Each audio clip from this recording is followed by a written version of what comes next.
ऐसा जीवन जी रहे हैं। लेकिन कर्म बंध किसे कहते हैं, कर्म क्या है, उसका बंध कैसे होता है, कितना बंध होता है, इसको थोड़ा सा पहले समझ लेते हैं, उसके बाद हम इस बुक को शुरू करते हैं। तो सबसे पहले है कि कर्म क्या है, कर्म किसे कहते हैं। देखिए, पूरे लोक में कर्म के पुद्गल जो कि लाइन से जुड़े हुए होते हैं उन्हें कार्मन वर्गना कहते हैं।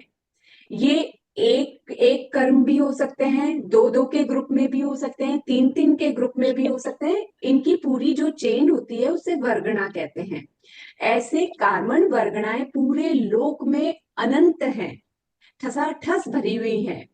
जब भी कोई जीव कोई राग या द्वेष करता है, राग यानी किसी से आसक्ति और द्वेष यानी किसी से ईर्ष्या, तो जब कोई जीव राग या द्वेष करता है, चाहे वो मन से करे, चाहे वचन से करे, चाहे काया से करे, यानी इन तीनों योगों में से किसी से भी यदि जीव राग या द्वेष अर्थात कषाय करता है, तो वो जो ये लोक में कार्मण वर्गणा के पुद्गल फैले हुए है ना, कार्मण वर्गणा फैली हुई है, वो हमारे आत्मा उसको अपने आप अट्रैक्ट करती है और ये कार्मण वर्गणा आकर हमारी आत्म प्रदेशों से चिपक जाती है।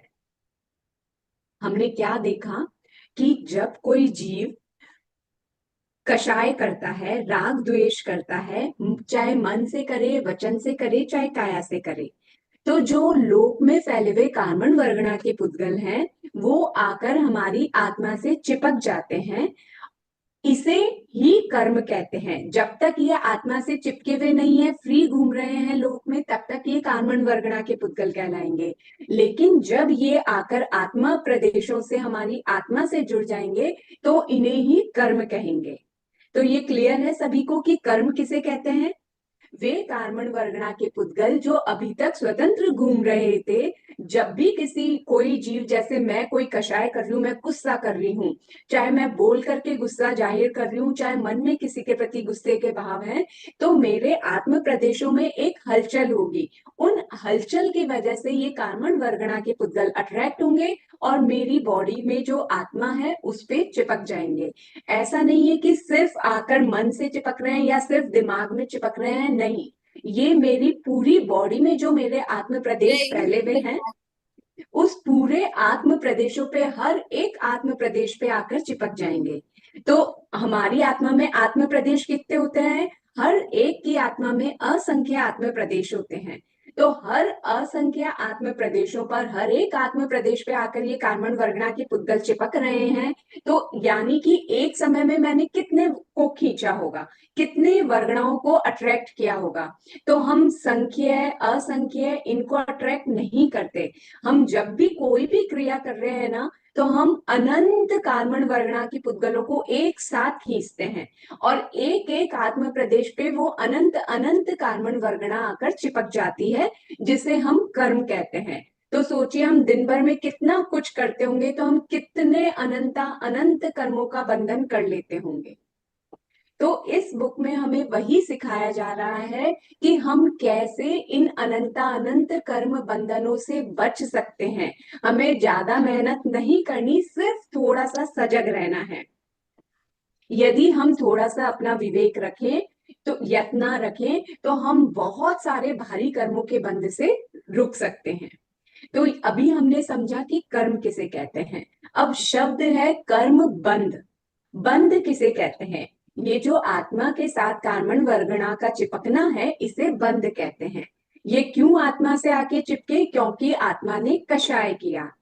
कषाय चार प्रकार का होता है, क्रोध, मान, माया, लोभ, जिन्हें दूसरे शब्दों में राग और द्वेष कहकर भी बताया जा सकता है।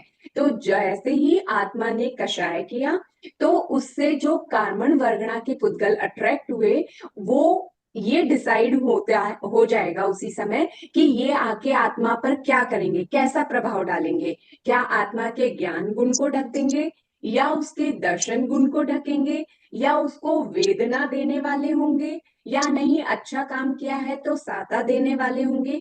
ये सब कषाय से कषाय की मात्रा पर डिपेंड है कि हमने कैसी कषाय की है, उसके आधार पर इनका बंध होगा। तो स्वभाव डिसाइड होगा और प्रदेश डिसाइड होंगे कि कितनी मात्रा में ये बंद हो रहा है कर्मों का। ये दोनों हमारे योग पे डिपेंड करते हैं। हमने मन से, वचन से, काया से कैसा कर्म किया है उस पे डिपेंड है। जैसे कि अगर मैं चल रही हूँ, बारिश का मौसम है, बारिश के मौसम में मैं ध्यान दे करके चल रही हूँ, फिर भी अनजाने में मेरे पैर के नीचे कोई जीव आ गया बारीक और वो मर गया, तो कर्म मैंने बांधा, मैंने कर्म किया। वो जीव मेरे योग यानी काय योग की वजह से, यानी मेरे शरीर की वजह से मारा गया, तो डेफिनेटली कर्म तो मेरा बंधा ही। लेकिन वो कर्म कितनी देर के लिए बंधेगा, या वो मुझे कैसा, जब वो उदय में आएगा तो वो मुझे कैसा रस प्रदान करेगा, ये मेरे कषायों पर है। अभी मेरा उस जीव से कोई शत्रुता नहीं थी, तो मैंने कोई गुस्से में आके उसे नहीं मारा, इसलिए जो मेरा कर्म बंधेगा वो एकदम लाइट बंधेगा। कर्म बंधेगा जरूर, क्योंकि मैंने क्रिया की है, क्रिया की है तो कर्म भी बंधेगा ही बंधेगा, लेकिन वो इतनी हाई डेंसिटी का नहीं बंधेगा जितना कि मैं कषाय करती तो बनता। एक दूसरा उदाहरण इसी के साथ में, कोई छोटा बच्चा है जो कर्मों के बारे में इतना नहीं समझता, जो जैन धर्म भी नहीं समझता, वरना जैन धर्म वाले परिवारों में तो बचपन से ही बच्चों को संस्कार दिया जाता है कि चींटी पे पांव नहीं रखना, कॉकरोच को नहीं कुचलना, किसी भी जीव को ऐसे मजे के लिए नहीं मारना। लेकिन यदि कोई दूसरा बच्चा है जिसको इन सब का नॉलेज नहीं है, आपने देखा होगा कई बार छोटे बच्चे होते हैं, वो मजे मजे के लिए कॉकरोच के ऊपर पांव रख रख के उसको मारते हैं, उसको कुचलते हैं और खुश होते हैं, ताली बजाते हैं। ऐसे में जो कर्म बंधा वो कैसा होगा? उसमें कषाय कितने थे? उसने अपने मजे के लिए आकर जानबूझकर उस जीव को मारा है, तो उससे जो कर्म बंधेगा वो कर्म कैसा फल देने वाला होगा? वो अधिक फल देने वाला होगा, अधिक समय तक अपनी आत्मा के साथ चिपका रहेगा। क्यों? क्योंकि उसमें कषाय की मात्रा ज्यादा थी। लेकिन जब कषाय की मात्रा कम होती है तो जो कर्म बनते हैं वो कम समय के लिए बनते हैं और कम दुखदाई होते हैं। तो यानी कि इस बात से हमें ये समझ में आया कि जो कर्म हम बांधते हैं उसमें जो टाइम पीरियड है और जो उसको फल देने की शक्ति है, ये दोनों चीजें कषाय पे डिपेंड होती है। अब दूसरी बात, योगों से क्या डिपेंड होता है, योगों से क्या होगा? जो भी हम मन योग, वचन योग या काय योग, या इन तीनों के या दो के संबंध से कोई बांधेंगे, तो उससे डिसाइड होगा कि हम कितनी मात्रा में खींच रहे हैं कर्मों को, और वो कर्म आके हमारी आत्मा पे क्या प्रभाव डालेगा। यानी कि कषाय और योग के निमित्त से ही कर्मों का बंध होगा। कषाय डिसाइड करेगा टाइम पीरियड, और वो कैसा फल देगा, ये दोनों चीजें कषाय डिसाइड करता है। और योग डिसाइड करता है कि वो कर्म हमारी आत्मा में फल क्या देगा। वो हमें, हमारे ज्ञान को कम कर देगा, या हमारे को निद्रा अधिक आने लगेगी, या हमें वेदना ज्यादा होने लगेगी, या नीच गोत्र में उत्पन्न कराएगा, क्या करेगा, ये सब कुछ डिपेंड करेगा योगों पे। तो अभी हमने समझा कि कर्म बंध क्या है, कर्म क्या है, बंध क्या है। ये बंध चार प्रकार का होता है, वो अभी हमने समझा। अब इसके साथ में हमारा जीवन, कर्म बंध और हमारा जीवन जो पुस्तक है, उसमें ये देखा रखा है कि रोजमर्रा की लाइफ में छोटे छोटे बातों पर अगर हम ध्यान दें तो हम इस कर्म बंध से बच सकते हैं। इस कर्म बंध की बुक में सबसे पहले एक फोटो दिखाई गई है, मैं आप लोगों को वो दिखाती हूँ, शेयर करती हूँ आप लोगों के साथ में।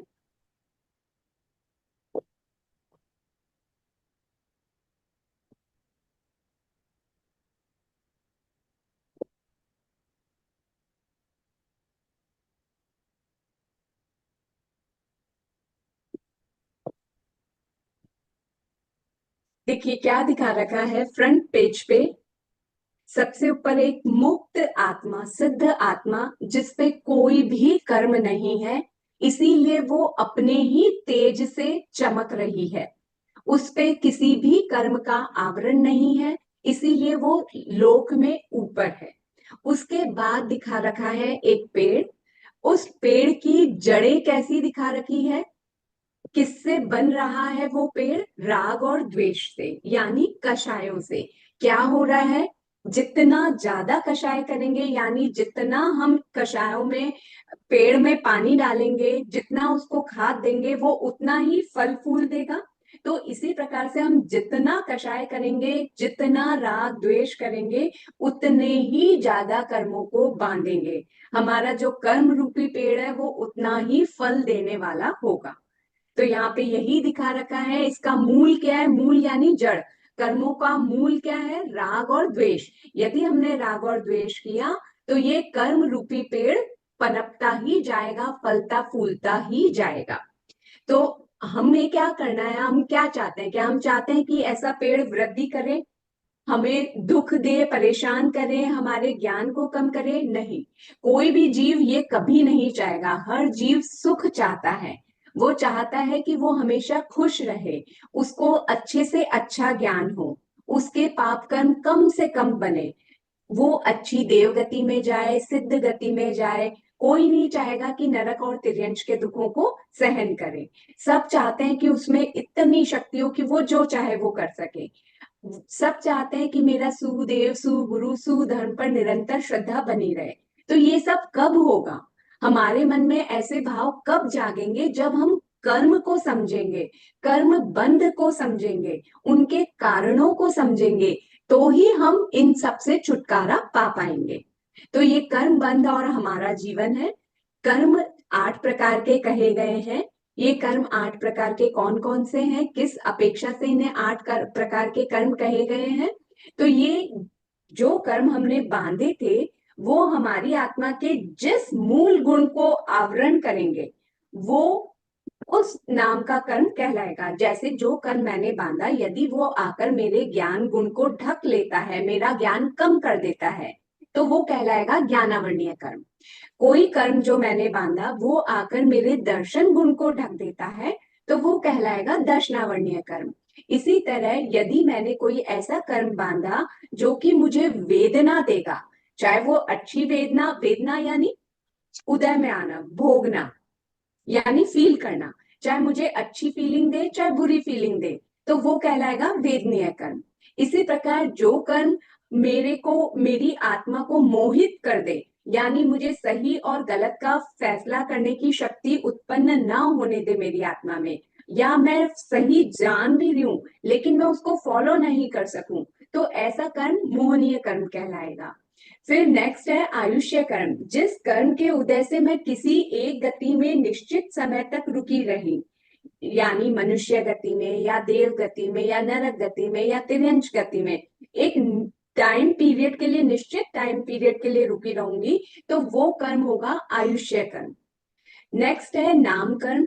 हमें जो भी शरीर मिला है, इस शरीर में कितनी इंद्रियां मिली है, कैसा रंग रूप मिला है, हड्डियां कैसी है, कौन सा जो अंग है, उपांग है, यानी हमारे शरीर के पार्ट्स हैं, वो सही जगह पे हैं या नहीं, आगे पीछे हैं, जैसे 5 उंगलियों की जगह 6 उंगलियां हैं, या जीभ ऐसी है कि दांत बाहर की तरफ आ रहे हों, इस टाइप का, यानी जो भी रंग रूप है हमारे शरीर का, जो भी आकार है, वो सब कुछ नाम कर्म डिसाइड करता है। तो जब नाम कर्म बांधते हैं, अगर अच्छा नाम कर्म बांधेंगे जिसे शुभ नाम कर्म कहते हैं, तो सब कुछ शुभ मिलेगा, अगर बुरा बांधेंगे तो अशुभ मिलेगा। तो नाम कर्म डिसाइड करता है कि हमें कैसी बॉडी मिलेगी। फिर गोत्र कर्म। गोत्र कर्म डिसाइड करता है कि आप कौन सी जाति में, कौन से कुल में उत्पन्न होने वाले हो। ये गोत्र कर्म जब बांधते हैं, किन कारणों से बांधते हैं वो सब अभी हम पढ़ेंगे, लेकिन गोत्र कर्म जब भी उदय में आएगा तो वो बताएगा कि कौन से कुल में उत्पन्न होगा जीव, कैसी जाति मिलेगी उसको। और लास्ट अंतराय कर्म, 8वां। अंतराय कर्म, जैसा अंतराय शब्द से पता चल रहा है, अंतराय यानी विघ्न देना, बाधा उत्पन्न करना। जब हम किसी को बाधा देते हैं, विघ्न देते हैं किसी कार्य में, तो हमारे भी वो कर्म बंध जाता है, और फिर जब उदय में आएगा तो हम भी कुछ करना चाहेंगे तो नहीं कर पाएंगे। तो ये होता है अंतराय कर्म।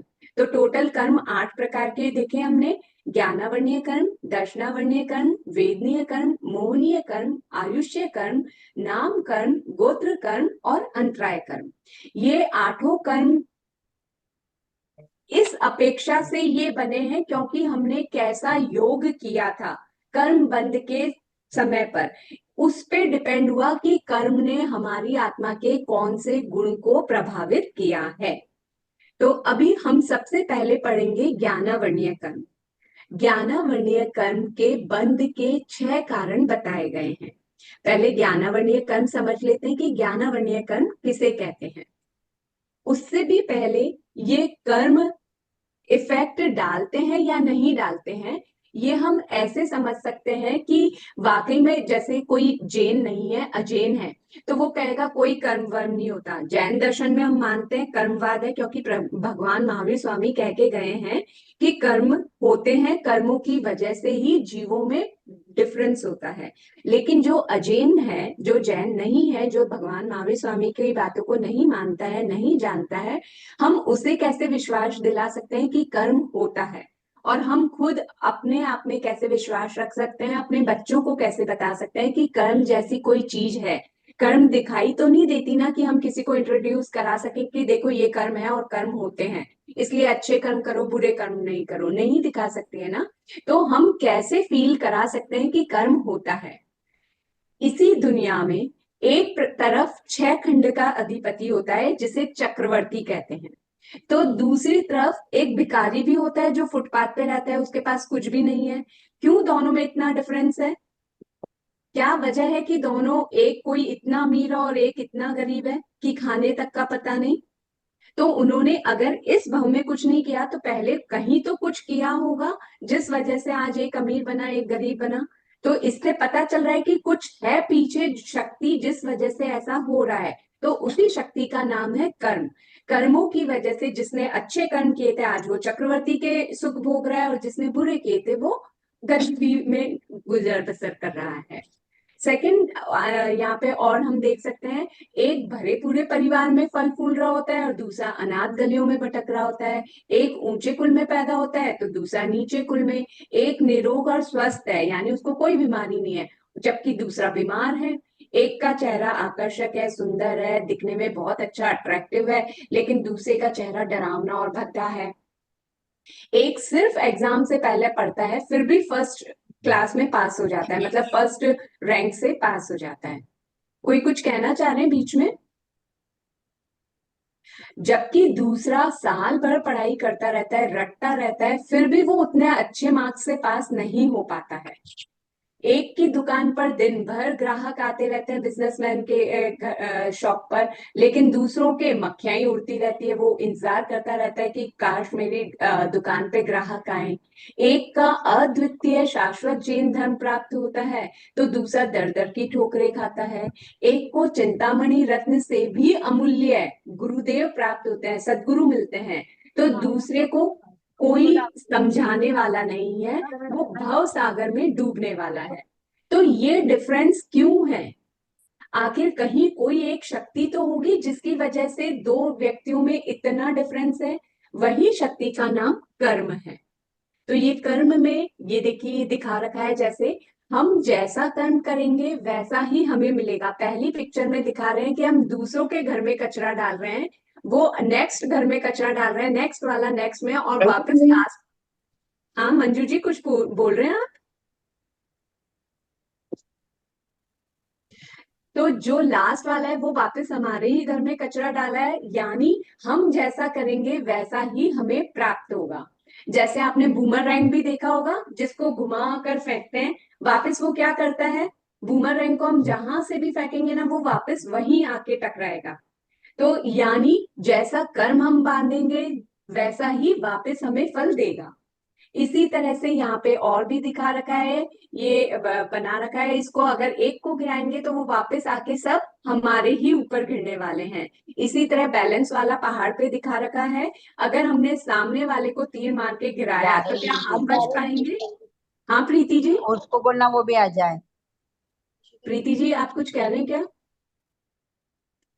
तो अगर हम सामने वाले को खाई में गिराएंगे तो क्या हम बच पाएंगे? नहीं, बैलेंस बिगड़ जाएगा और हम भी उसी खाई में जाके गिरेंगे। यानी कर्म किसी के सगे नहीं है, जिसने कर्म बांधा है उसके उदय में कर्म आएगा ही आएगा। तो हमें ये ध्यान रखना है कि हमें कैसे कर्म बांधने हैं, कर्म बांधने भी है या नहीं, और बंधे हुए कर्म है उनसे छुटकारा पाना है या नहीं, चलते जाना है जैसे अनंत भाव से अभी तक चलता आ रहा है वैसे ही चलने देना है, क्या करना है ये हमें खुद को डिसाइड करना होगा। ज्ञानावरणीय कर्म जो मैंने पहले समझाया था, अभी एक बार हम उसकी परिभाषा पढ़ लेते हैं। ज्ञानावरणीय कर्म, जिसको भी समझ में नहीं आ रहा हो प्लीज आप अनम्यूट करके बोल दीजिएगा, और यदि लग रहा है कि फास्ट जा रही हूं मैं तो बोल दीजिएगा, थोड़ा स्लो कर लेंगे। ज्ञानावरणीय कर्म, जिस कर्म के उदय से आत्मा के ज्ञान गुण पर न्यूनाधिक रूप से आवरण आ जाता है उसे ज्ञानावरणीय कर्म कहते हैं। आज हम सिर्फ ज्ञानावरणीय कर्म ही देखते हैं, इसकी परिभाषा को समझते हैं और फिर इसके बंध के कारण जानेंगे। तो देखिए क्या कह रहे हैं यहाँ पे ज्ञानावरणीय कर्म के लिए, कि जिस कर्म के उदय से, उदय का मतलब है जब वो जो कर्म हमने बांधा था जब वो फल देने वाला होगा तो क्या करेगा, वो हमारी आत्मा में जो ज्ञान का गुण है उस पर कम या अधिक पर्दा लगा देगा, यानी हमारे ज्ञान को कम कर देगा। अब वो कितना कम करेगा, कितना खुला रहेगा, ये हमने जो कषाय किए थे उस पे डिपेंड है। जैसे उदाहरण के लिए सूर्य है, सूर्य के ऊपर अगर बादल आ जाए तो उसका प्रकाश मंद पहुंचेगा ना हमारे पास, और अगर और गहने गहरे घने काले बादल छा जाएं तो और भी प्रकाश मंद हो जाएगा। लेकिन ऐसा नहीं है कि कितने भी गहरे घने बादल आ जाएं, लेकिन ऐसा नहीं होगा कि सूर्य का प्रकाश बिल्कुल ही खत्म हो जाए, ऐसा नहीं होता है ना। ठीक उसी प्रकार हमारी आत्मा में भी ज्ञान का गुण है।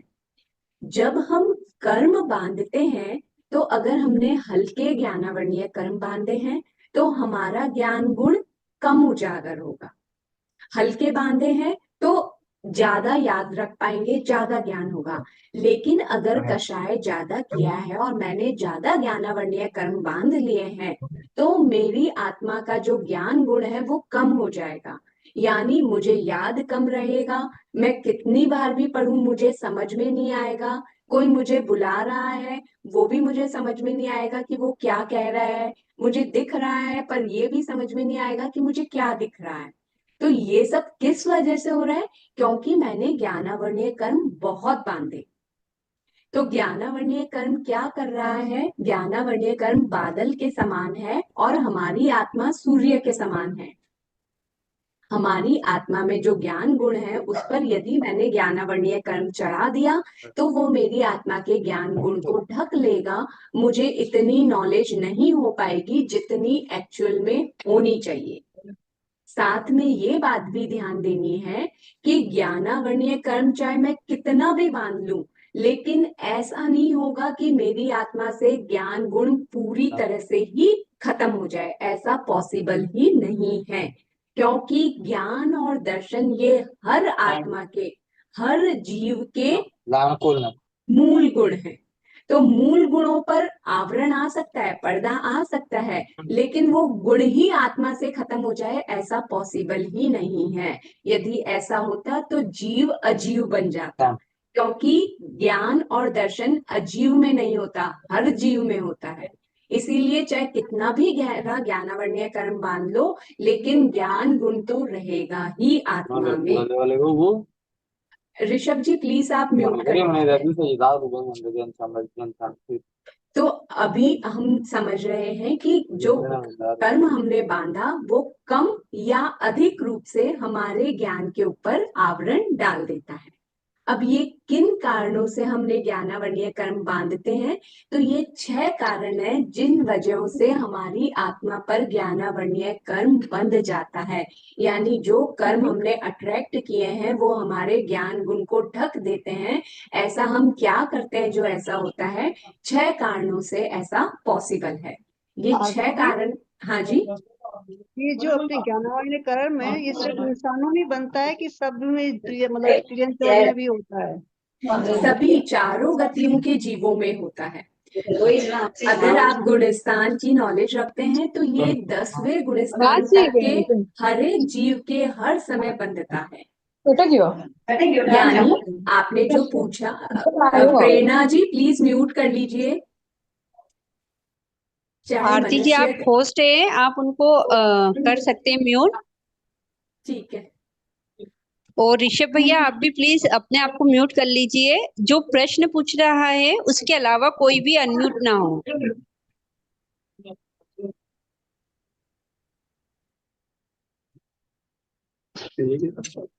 तो ज्ञानावरणीय कर्म बंद चारों गति के जीव करते हैं, चाहे वो मनुष्य हो, देवता हो, कोई भी हो। जैसे एकेंद्रीय जीव और होते हैं तो फिर उनमें भी होता है। बिल्कुल बिल्कुल। हर जिस जीव ज्ञानावरणीय कर्म का बंद कर रहा है जब तक कि वो 10वें गुण स्थान में नहीं आ जाए। अगर, हाँ जी,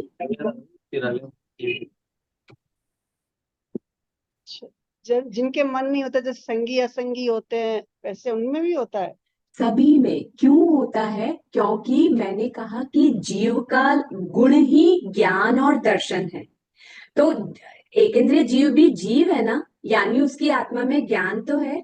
चाहे वो अभी अज्ञान के रूप में है, लेकिन उसकी आत्मा में भी उतना ही ज्ञान भरा हुआ है जितना एक केवल ज्ञानी की आत्मा में होता है।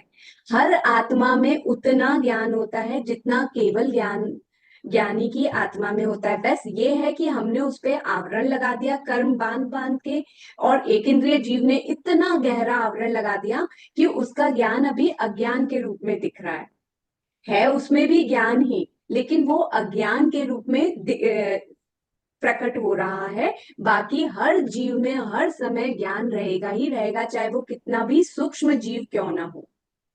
तो अच्छा। हर जीव ज्ञान को बांधेगा ही बांधेगा, ज्ञानावरणीय कर्म बांधेगा ही, चाहे थैंक वो। यू।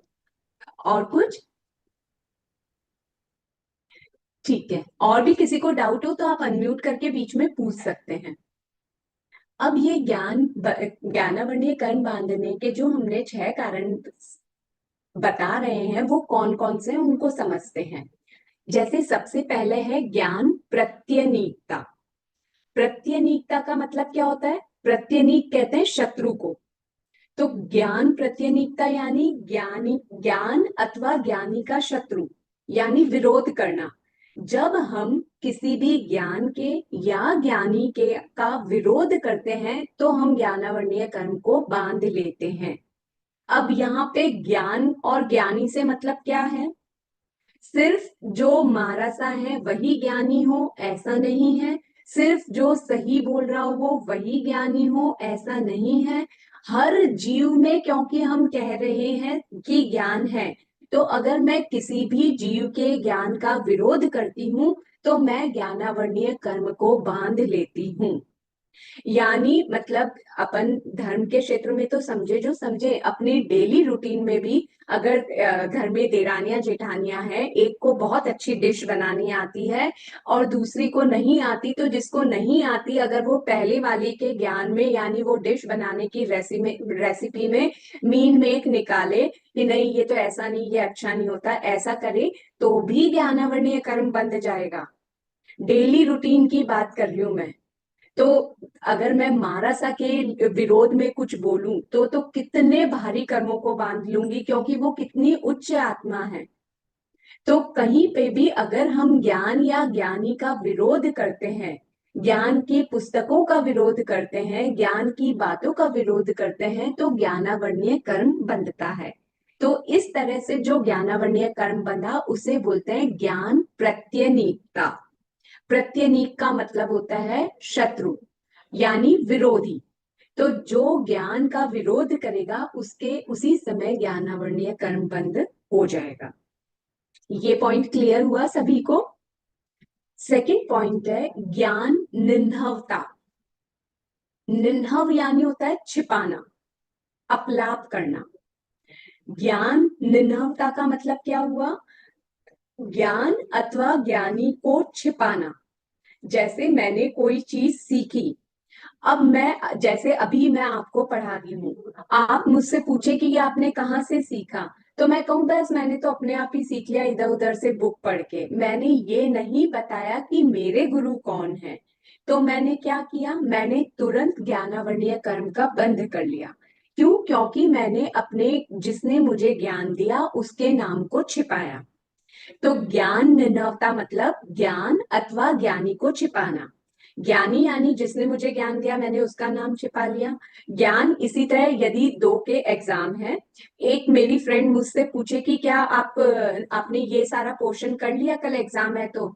मैंने कहा नहीं नहीं, अरे मेरे घर पे तो गेस्ट आ गए थे, मैंने तैयारी नहीं की, मेरी अच्छे से पढ़ाई नहीं हुई, जबकि मैं कर चुकी थी पढ़ाई।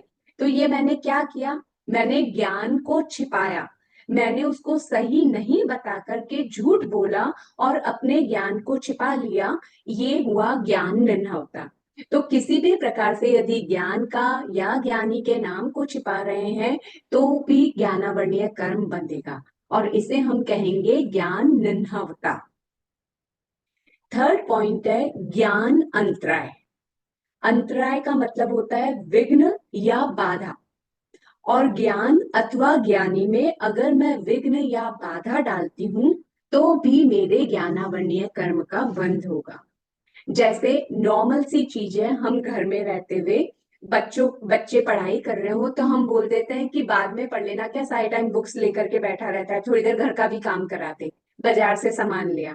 तो मैंने क्या किया, मैंने उसके पढ़ते हुए के ज्ञान में अंतराय डाली, उसमें बाधा डाली। वो अच्छे मन से पढ़ रहा था लेकिन मैंने उसको पढ़ने नहीं दिया, तो मैंने अंतराय डाली ना उसके ज्ञान में, तो इमिडिएटली मेरे ज्ञानावरणीय कर्म क्या बंद हो जाएगा।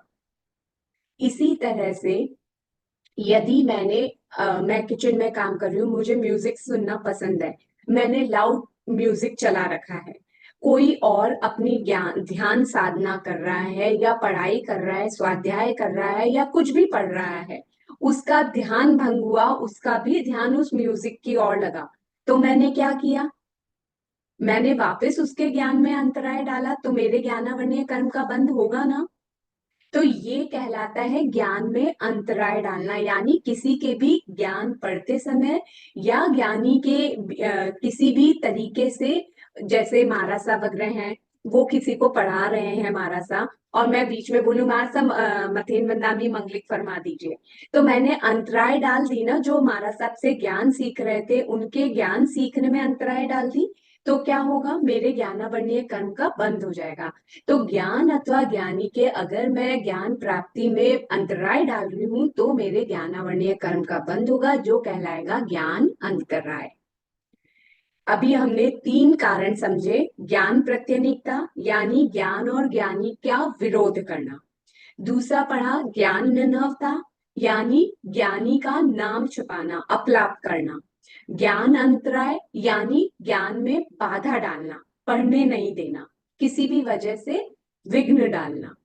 नेक्स्ट फोर्थ रीजन है इसका ज्ञान प्रद्वेष। प्रद्वेष का मतलब है द्वेष रखना, यानी जैसे कोई पढ़ रहा है तो मैं उससे ईर्ष्या करूं, कोई नॉलेजेबल है तो मेरे को उससे ईर्ष्या है, मेरी जेठानी अगर बहुत इंटेलिजेंट है, वो कमाती है, तो मैं उससे ईर्ष्या करूं कि वो कैसे इतनी इंटेलिजेंट है, वो घर का भी काम कर लेती है, बाहर का भी काम कर लेती है, तो उसमें नॉलेज है तब वो कर रही है ना। अगर मैं उनसे ईर्ष्या भाव रखती हूँ तो मैं क्या कर रही हूँ, उस समय ज्ञानावरणीय कर्म बंद कर रही हूँ। तो हमारे रोजमर्रा के कामों में ऐसे बहुत सारे काम होते हैं जिसमें हम ज्ञानावरणीय कर्म का बंद कर लेते हैं, जिनमें से एक प्रमुख कारण है ज्ञान प्रद्वेष, यानी ज्ञान से अथवा ज्ञानी से ईर्ष्या करना। जय जिनेन्द्र सर। हाँ सर, जय ये जिनेन्द्र बोलिए। विरोध करना और ईर्ष्या करना एक बात नहीं हुई क्या? नहीं, विरोध में आप उसके अगेंस्ट हैं, और ईर्ष्या में आप मन से उसके प्रति जेलसी फील कर रहे हैं। एक में आप पूरे उसके शत्रु हैं, नहीं ये तो हो ही नहीं सकता, गलत है, और एक में हम उससे जेलस हो रहे हैं कि उसमें इतनी नॉलेज कैसे है, मुझ में कैसे नहीं है। तो दोनों में फर्क है। ठीक है। नेक्स्ट है ज्ञान आशातना। ज्ञान आशातना यानी, आशातना का मतलब होता है किसी की हीलना करना, अपमान करना। तो ज्ञान अथवा ज्ञानी की यदि मैं हीलना करती हूँ, उसका अपमान करती हूँ, उसका अबहुमान करती हूँ, तो भी मेरे ज्ञानावरणीय कर्म का बंध होगा। जैसे कोई बहुत नॉलेजेबल व्यक्ति है, कोई बड़े हैं जिनको बहुत ज्ञान है, और मैं कहूँ हाँ इनको क्या ज्ञान है, मुझे सब कुछ आता है, तो मैंने क्या किया, मैंने उनकी इंसल्ट कर दी, उन्होंने जो सिखाया, अगर मैं उसके लिए बोलती हूँ, वो तो कुछ भी पढ़ाते हैं, उनको आजकल कुछ याद नहीं रहता है, वो बहुत बुजुर्ग हो गए हैं, लेकिन वो सही ज्ञान दे रहे थे। मैंने क्या किया, मैंने उनकी आशाधना कर दी, तो मेरे क्या हुआ, ज्ञानावरणीय कर्म का बंध हुआ। तो ज्ञान की आशाधना करना यानी इंसल्ट करना, चाहे मैं ज्ञान की इंसल्ट करूं चाहे ज्ञानी की इंसल्ट करूं, तो भी मेरे ज्ञानावरणीय कर्म का बंध होगा। और इसका लास्ट रीजन है ज्ञान विसंवादनता। विसंवाद यानी तर्क वितर्क करना। जैसे अगर मेरे को कोई ज्ञान सिखा रहा है, मुझे पढ़ा रहा है, मुझे मालूम है वो सही पढ़ा रहा है, फिर भी मैं उससे उल्टे क्वेश्चन कर रही हूँ, अच्छा ऐसा थोड़ी होता है, ऐसा होगा तो फिर आप ऐसा कैसे कह सकते हो, यानी मैं गलत हूं, मुझे मालूम है, फिर भी मैं उनको नीचा दिखाने के लिए, उनकी इंसल्ट करने के लिए उनसे लगातार बहस किए जाऊं, तो ये कहलाता है ज्ञान विसंवादनता। विसंवाद यानी तर्क वितर्क करना। अभी इसको क्लियर समझिए, जैसे अगर मैं महाराज साहब से कुछ पढ़ने जाऊं और महाराज साहब मुझे कुछ समझाएं सिखाएं, अगर वो मुझे समझ में नहीं आता है और मैं वापस उनसे प्रति प्रश्न करूं, तो वो विसंवादनता नहीं होगी, क्योंकि मैं उनसे तर्क कुतर्क नहीं कर रही हूं। मैं उनसे कह रही हूँ, मथेन वंदामी, आप जो कह रहे हैं वो एकदम सही है, लेकिन मुझे समझ में नहीं आ रहा है, मुझे लगता है ऐसा होना चाहिए, तो आप मुझे क्लियर करिए ये कैसे है। तो इसमें मेरे नम्रता के भाव हैं ज्ञानी के प्रति, और मैं उनका विरोध नहीं कर रही हूँ, मैं उनसे कुतर्क नहीं कर रही हूँ, गलत आक्षेप नहीं लगा रही हूँ, मैं उनसे नम्रता से कह रही हूँ कि मुझे समझ में नहीं आया जो आपने पढ़ाया, लेकिन जो आप पढ़ा रहे हैं वो ही सही है, तो आप मुझे समझा दीजिए। तो ये ज्ञान विसंवादनता नहीं होगा। ज्ञान विसंवादनता कब होगा, जब मैं कहूं कि नहीं महाराज साहब आप जो बता रहे हो वो तो सही नहीं है, आप कह रहे हो पृथ्वी काय में जीव होते हैं, लेकिन पृथ्वी काय में जीव होते तो पृथ्वी काय हिलती चलती उठती बैठती, उसको भी फीलिंग होती, लेकिन ऐसा तो कुछ भी नहीं दिख रहा, ना वो हलती है ना चलती है, तो पृथ्वी काय में, पृथ्वी में, पत्थर में जीव कैसे हो सकते हैं। अगर मैं इस तरह से उनसे तर्क वितर्क करूं, तो ये कहलाएगा ज्ञान विसंवादनता, और ज्ञान विसंवादनता से भी ज्ञानावरणीय कर्म का बंध होता है। तो इन 6 कारणों में से यदि आप में से किसी को कोई कारण समझ में नहीं आया है तो आप पूछ लीजिए, नहीं तो फिर हम आगे बढ़ते हैं। ज्ञानावरणीय कर्म के बंध के 6 कारण है: ज्ञान प्रत्यनीकता, ज्ञान निर्णवता, ज्ञान अंतराय, ज्ञान प्रद्वेष, ज्ञान अशातना और ज्ञान विसंवादनता।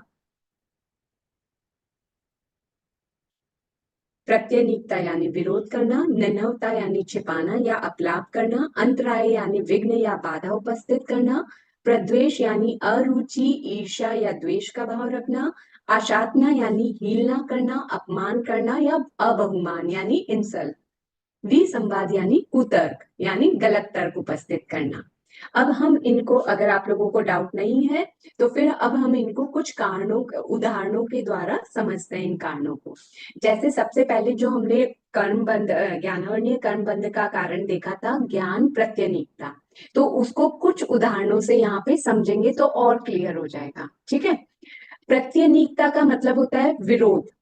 ज्ञान व ज्ञानी का विरोध करने से ज्ञानावरणीय कर्म का बंध होता है। जैसे अगर कोई मेरे को समझा रहा है कि देखो तुम पढ़ लो अच्छा रहेगा, अच्छा कमाओगी करोगी बड़ी होकर के, तो मैं बोलूं ज्ञान सीखने से कोई फायदा नहीं है, ज्ञान से कोई पेट थोड़ी भरता है, इससे सिर्फ टाइम वेस्ट होने वाला है, बल्कि मेहनत से पैसा कमाएंगे तो अच्छा ज्यादा पैसा कमा पाऊंगी। तो मैंने ये क्या किया, मैंने ज्ञान की इंसल्ट की, ज्ञान का विरोध किया ना, ज्ञान के बारे में कहा कि ज्ञान से कोई फायदा नहीं है, तो ये क्या हुआ, ज्ञानावरणीय कर्म बंध का कारण बन गया मेरे लिए। सेकंड है, ज्ञान को बेकार या गौण समझकर ज्ञान का विरोध करते हुए कुछ भोग विलासी युवा ऐसा कह देते हैं, अरे ये जवानी किताबी कीड़ा बनकर खराब करने के लिए नहीं है, यह तो मौज शौक और ऐशो आराम करने के लिए। यदि यंगस्टर को हम कहें थोड़ा पढ़ लो कर लो, तो बोलते हैं अच्छा अपनी जवानी इसमें खराब करेंगे क्या, ये तो हमारे ऐशो आराम का टाइम है।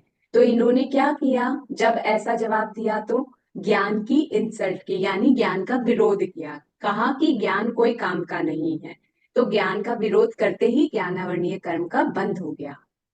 नेक्स्ट है कुछ लोग ज्ञानी पुरुषों का विरोध करते हुए कहते हैं, अरे उन्हें इतना ठोस ज्ञान नहीं है, केवल ऊपर ऊपर का ज्ञान है।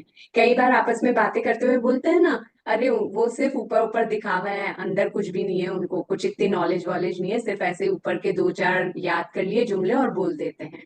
तो इस तरह से मैंने क्या किया, मैंने ज्ञानी का विरोध किया, उसके ज्ञान का विरोध किया, तो ज्ञानावरणीय कर्म बंध गया। तो मैं ये सब उदाहरण आप लोगों को इसलिए बता रही हूँ कि हम ये कर बैठते हैं दिन भर में, कहीं ना कहीं हमारे डेली रूटीन में हमारे से भी ऐसे बंद हो जाते हैं। तो अब हम थोड़ा विवेक रखें, अब थोड़ा ध्यान रखें कि ऐसी गलती ना करें।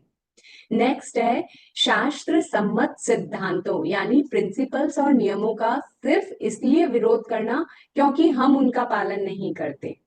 भगवान ने कहा है कि नियम करने चाहिए, टाइम टू टाइम पचकान करना चाहिए, रात को खाना नहीं खाना चाहिए। लेकिन अगर मैं नहीं खा रही हूँ तो मैं कह रही हूँ रात को खाने में क्या दिक्कत है? पहले भगवान के टाइम में लाइट नहीं होती थी, अब तो लाइट है ना, लाइट में सब कुछ दिख रहा है, तो अभी रात को खा सकते हैं। तो ये मैंने क्या किया, मैंने ज्ञानी का विरोध किया, उनके ज्ञान का विरोध किया, तो मेरे ज्ञानावरणीय कर्म का बंद हो गया। इसी प्रकार कुछ लोग किसी ज्ञानी व्यक्ति के निंदनीय आचरण को देखकर मन में ज्ञान के प्रति विरोध की भावना बिठा लेते हैं कि ज्ञान सीखना बेकार है, आचरण अच्छा होना चाहिए। परंतु वे इस बात की ओर ध्यान नहीं देते कि बिना ज्ञान के आचरण अच्छा नहीं हो सकता। जब आपको किसी चीज की नॉलेज ही नहीं है तो आप उसको अपने चारित्र में क्या डालोगे, आप क्या यूज करोगे, क्या करोगे? तो ज्ञान तो सबसे पहले जरूरी है, क्रिया से पहले ज्ञान जरूरी है। आप क्रिया तब करोगे ना जब आपको नॉलेज होगी कि क्या सही है क्या गलत है। तो इसके लिए नॉलेज होनी जरूरी है। लेकिन अगर कोई कहे कि जैसे बहुत अच्छे महात्मा है, बहुत पढ़े लिखे हैं, बहुत नॉलेज वाले हैं, लेकिन उनमें एक आधी कोई मिस्टेक है, वो कुछ गलत कर रहे हैं, तो अपन पूरे उनके ज्ञान को शून्य बोल दें कि नहीं, वो इतने ज्ञानी होकर के भी अगर ऐसा कर रहे हैं तो क्या फायदा है ऐसे ज्ञान का? इससे अच्छा तो अच्छे से हम अपना धर्म का पालन कर लें। तो धर्म का पालन तब करोगे ना जब धर्म को समझोगे। तो धर्म को समझना ही तो ज्ञान है ना। तो ज्ञानी की या ज्ञान की अगर निंदा कर लेंगे तो ज्ञानावरणीय कर्म ही बंद होने वाला है, ज्ञान प्राप्त होने वाला नहीं है। और ज्ञान प्राप्त नहीं हुआ तो आप कोई भी क्रिया कर ले, कर्मों का बंद ही होने वाला है, इन कर्मों से छुटकारा मिलने वाला नहीं है। नेक्स्ट है कॉलेज में अध्यापकों का अनुचित विरोध करते हुए उनके खिलाफ रैली निकालना, हड़ताल करना, अन्य छात्रों की पढ़ाई में बाधा उत्पन्न करना। ये भी सब क्या है? ये भी जो आजकल बच्चे कॉलेज में करते हैं, अध्यापकों के पीछे पीठ पीछे उनकी बुराई करते हैं, उनका विरोध करते हैं, रैलियां निकालते हैं, इन सब से क्या हो रहा है? इन सब से अभी कोई फायदा हो ना हो आपका, अभी आपने जो कर्म बांधे हैं उसने आपके ज्ञान गुण पे और गहरा प्रभाव डाल दिया। आपका ज्ञान और मैला हो गया, यानी आपके ज्ञान पे और ज्यादा आवरण आ गया। तो इस तरह का कोई भी काम ना करें। एक अध्यापक द्वारा दूसरे अध्यापकों को गलत गलत साबित करना भी उनका विरोध करना है। एक टीचर कह रहा है दूसरे टीचर तो वो अच्छा नहीं पढ़ाते हैं, ऐसा नहीं करते हैं, तो ये क्या कर रहे हैं, वो टीचर भी ज्ञान का विरोध कर रहे हैं, ज्ञानी का विरोध कर रहे हैं, तो ज्ञानावरणीय कर्म बांध रहे हैं। नेक्स्ट है ज्ञान की बातों का विरोध करना, जैसे मनय पर्यव ज्ञान, केवल ज्ञान आदि सब बेकार की बातें हैं। जब हम घर में ऐसी बातें करते हैं तो बच्चे या जो नहीं मानते हैं वो लोग ये बात बोलते हैं, ये कब कौन से युग की बातें कर रहे हो आप, मनय पर्यव ज्ञान होता है, केवल ज्ञान होता है, कोई है क्या केवल ज्ञानी, देखा है क्या आपने किसी को? ये सब सिर्फ फिक्टिशियस बातें हैं ताकि व्यक्ति सच्चा बना रहे, डर डर कर जिए, बस इसलिए। तो ऐसा कहने से क्या कर रहे हैं वो क्योंकि वो ज्ञान की बातों का विरोध कर रहे हैं तो उनके ज्ञानावरणीय कर्म का बंद हो रहा है। तो हम तो ना करें, हम समझ रहे हैं, हम मानते हैं भगवान ने जो कहा वो सही है। चाहे आज हमें प्रत्यक्ष रूप से नहीं दिख रहा कोई केवल ज्ञानी, लेकिन कभी हुआ होगा तभी भगवान ने कहा है, खुद को भगवान को केवल ज्ञान था, इसीलिए भगवान ने ये सारी बातें कही अपने केवल ज्ञान में देखकर। तो हम कैसे मना कर सकते हैं कि केवल ज्ञान जैसी कोई चीज ही नहीं है, ये सब बेकार की चीजें? अगर हम ऐसा कहते हैं तो ये ज्ञानावरणीय कर्म बंध का कारण है। कोई छोटा व्यक्ति हमें सही बात बता रहा हो, लेकिन अपना अपमान समझकर उस बात को सही जानते हुए भी स्वीकार नहीं करने से भी ज्ञानावरणीय कर्म बंधता है, क्योंकि हम ज्ञान का और ज्ञानी का विरोध कर रहे हैं। अभी अभी कोविड निकला है, हम सबने देखा, बच्चों ने ऑनलाइन क्लासेस अटेंड की, तो हमसे ज्यादा उनको अभी कंप्यूटर का, मोबाइल की नॉलेज है। जूम क्लास कैसे अटेंड करनी है, माइक्रोसॉफ्ट टीम्स को कैसे हैंडल करना है, कंप्यूटर की, लैपटॉप की बहुत सारी चीजें हमें नहीं आती जो बच्चों को आती है, छोटे छोटे बच्चों को आती है। तो उनसे सीखने में हमारी कोई इंसल्ट नहीं हो जाती, बल्कि उन्होंने, वो अगर हमें कोई चीज सिखा रहे हैं तो उसको अच्छे मन से सीखकर उनका वापस धन्यवाद अदा करें। यदि नहीं, मैं समझू कि नहीं, मेरी तो इंसल्ट हो जाएगी छोटे बच्चे से सीखने में, तो मैं क्या कर रही हूँ, अगर मैं उसको इस तरह से धिक्कार रही हूँ, कुछ कर रही हूँ, तो मैं क्या कर रही हूँ, मैं ज्ञान और ज्ञानी का विरोध कर रही हूँ, जिससे मेरे ज्ञानावरणीय कर्म का बंध हो जाएगा। यहाँ तक आप सभी को समझ में आया? किसी को कुछ डाउट है तो अभी आप लोग पूछ लीजिए। ज्ञान प्रत्यनीकता से रिलेटेड कारण हमने समझे और फिर उदाहरण समझे, तो इसमें किसी को भी कुछ डाउट है तो आप लोग पूछ लीजिए। नहीं? मनः पर्यव ज्ञान जो शब्द यूज किया था उसका मतलब क्या होता है? आप में से कोई बताना चाहेगा मनः पर्यव ज्ञान किसे कहते हैं?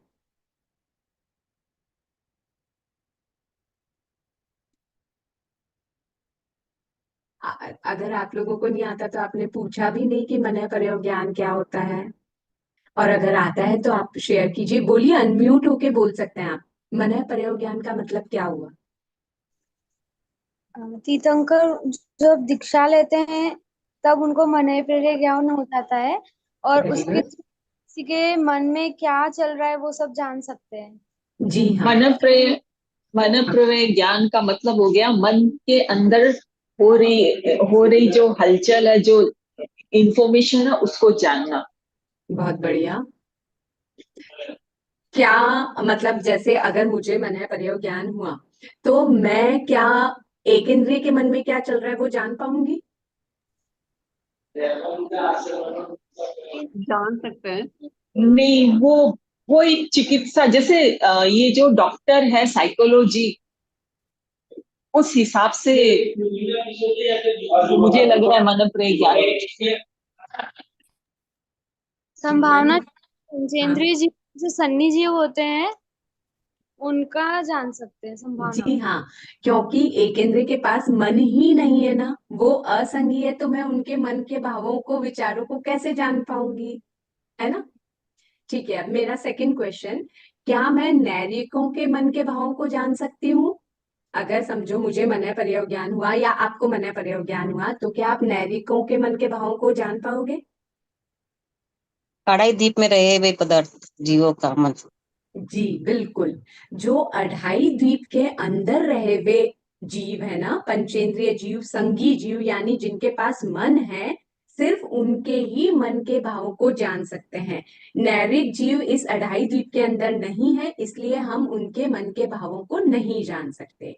तो मनः पर्यव ज्ञान दूसरे के मन की पर्यायों को, यानी मन में उसके क्या भाव चल रहे हैं, वो अभी क्या सोच रहा है, इसको जान लेना मनः पर्यव ज्ञान होता है। लेकिन ये मनः पर्यव ज्ञान कहाँ पे होता है? सिर्फ अढ़ाई द्वीप, जो मनुष्य क्षेत्र है उसमें अगर कोई जीव है, सन्नी जीव है, यानी मन वाला जीव है, उसी के मन के विचारों को जाना जा सकता है। और केवल ज्ञान किसे कहते हैं? संपूर्ण संपूर्ण लोक के जीवों के मन के भावों को जानना। सिर्फ जितना मन के भावों को। जितना भी ज्ञान है वो सभी ज्ञान जानना संपूर्ण ज्ञान है। एक जितना कितना ज्ञान? संपूर्ण लोक में। संपूर्ण लोक का ही ज्ञान, अलोक का ज्ञान नहीं होगा केवल ज्ञानी को? भगवान ने तो अलोक में भी बताया, अलोक के बारे में भी बहुत कुछ बता दिया। लोक फिर लोक दोनों ही हो गया। सभी सभी लोग अलोक सभी जीवों के मन के भावों को। सिर्फ मन के भावों को? सब कुछ जानना। सब संपूर्ण ज्ञान जानना। जी हाँ बिल्कुल। हाँ, यानी पूरा ज्ञान, चाहे वो भूत का हो, भूतकाल का हो, भविष्य काल का हो, वर्तमान काल का हो, चाहे वो रूपी पदार्थ के बारे में हो, चाहे अरूपी यानी जो दिखाई नहीं देता उसके बारे में हो, संपूर्ण रूप से सभी पर्याय यानी उसने कौन सा रूप चेंज किया, कब कैसे हुआ चेंज, ये सब कुछ एक साथ जानना और वो भी एकदम स्पष्ट रूप से जानना, ये कहलाता है केवल ज्ञान। और केवल ज्ञान कब होता है? जब मोहनीय कर्म का क्षय हो जाता है, उसके बाद अंतर्मुहूर्त में केवल ज्ञान केवल दर्शन हो जाता है। तो यानी जो केवल ज्ञानी व्यक्ति है वो, उसको किसी से ना राग रहेगा ना द्वेष रहेगा, तो वो कभी गलत कहेगा ही नहीं। इसीलिए भगवान महावीर स्वामी, क्योंकि वो केवल ज्ञानी थे, तो उन्होंने जो कहा उनमें से 1% भी गलत हो ही नहीं सकता। उन्होंने जो कहा वो एकदम सही है। इस बात पे हमें इस तरीके से श्रद्धा हो सकती है, क्योंकि उनको किसी से कोई लेना नहीं, राग नहीं, द्वेष नहीं, तो वो क्यों गलत बोलेंगे? कुछ भी गलत नहीं बोलेंगे ना। इसलिए उन्होंने जो कुछ बताया उस पर सही विश्वास करना ही श्रद्धा है, सम्यक दर्शन है। हमारा टाइम हो रहा है, उससे पहले मैं आप लोगों को एक पीडीएफ दिखाना चाहूंगी। ज्ञान से रिलेटेड ही अपना टॉपिक कंप्लीट नहीं हुआ है, सिर्फ आज एक ही टॉपिक हुआ है, वो है ज्ञान निर्णवता के उदाहरण। धीरे धीरे हम इन सब के उदाहरण समझेंगे, लेकिन इससे पहले एक पीडीएफ दिखाती हूँ मैं आप लोगों को। एक मिनट। हेलो। हाँ बोलिए। आप जैसे मन पर्याय ज्ञान का बताया, तो एक इंद्रिय जीव के जो मन होता नहीं, इसलिए उसके बारे में अपन नहीं जान सकते क्या? जी हाँ, उसके भाव मन तो होता है लेकिन द्रव्य मन नहीं होता ना, और द्रव्य मन में जो विचार होंगे उनको जानना मन पर्याय ज्ञान कहलाता है। तो एक इंद्रिय, बेंद्रिय, तेंद्रिय, चौरेंद्रिय और असन्नी पंचेंद्रिय जीवों में मन नहीं होता, इसीलिए इनके मन के भावों को हम नहीं जान सकते। अच्छा अच्छा। ठीक है। तो चौरंद्रिय में तो चौरंद्रिय में भी मन नहीं होता है? नहीं, पंचेंद्रिय में भी किसी को मन मिलता है और किसी को नहीं मिलता। जिनके मन होता है उनको संगी जीव कहते हैं, जिनके मन नहीं होता उनको असंगी जीव कहते हैं। ठीक है। हाँ। ये ज्ञानावर्णीय कर्म का बंध का दिखा रखा है कि जिस कर्म से आत्मा का ज्ञान गुण ढक जाता है, आंखों पर पर्दा आ जाता है, उसे ज्ञानावर्णीय कर्म कहते हैं। जैसे सब कुछ भूल जाना, कुछ भी याद नहीं होना। मूवी देखी थी ये, देख करके याद आ रहा है आप लोगों को? जैसे बादाम खाते हैं तो भी लगता है कि मुझे कुछ याद नहीं है, एग्जाम से पहले रट्टा मार रहे हैं, लेकिन एग्जामिनेशन हॉल में बैठ के लगता है मुझे तो कुछ भी याद नहीं है। याददाश्त की समस्या, सुबह अरे मेरे को आपको कुछ कहना था मैं भूल गई, क्या कहने आई थी, मेरे को कुछ यहाँ से लेना था मैं भूल गई, ये सब किस वजह से है? ये सब ज्ञानावर्णीय कर्म के उदय के कारण से है। तो हमने इसमें से ये पढ़ा था कि ये किन किन वजह से बंधता है, उसके बाकी के ये हम नेक्स्ट क्लास में देख लेंगे। अभी हम ज्ञान सीखने के बाद का पाठ होते हैं। आप में से किसी को कुछ डाउट है तो आप बोल दीजिए, पूछ लीजिए, नहीं तो ज्ञान सीखने के बाद का पाठ पढ़ लेते हैं।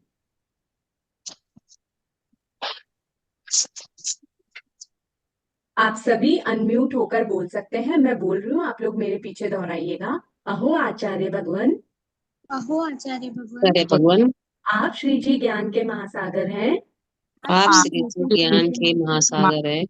आप हमें अप्रत्यक्ष अनुज्ञा पूर्वक आप हमें अप्रत्यक्ष अनुज्ञा पूर्वक आशीर्वाद प्रदान करें, आशीर्वाद प्रदान करें, जिससे हम जिससे हम इस अपूर्व ज्ञान को इस अपूर्व ज्ञान को ग्रहण धारण एवं ग्रहण धारण एवं वितरण करने में समर्थ बने। वितरण करने में समर्थ बने। आपकी महती कृपा होगी। आपकी महती कृपा होगी। इसी के साथ अगर आगम विपरीत कुछ प्ररूपना करने में आई हो तो मिच्छामि दुक्कडम। सभी को जय जिनेन्द्र। जय जय जय जिनेन्द्र। जय जय। धन्यवाद।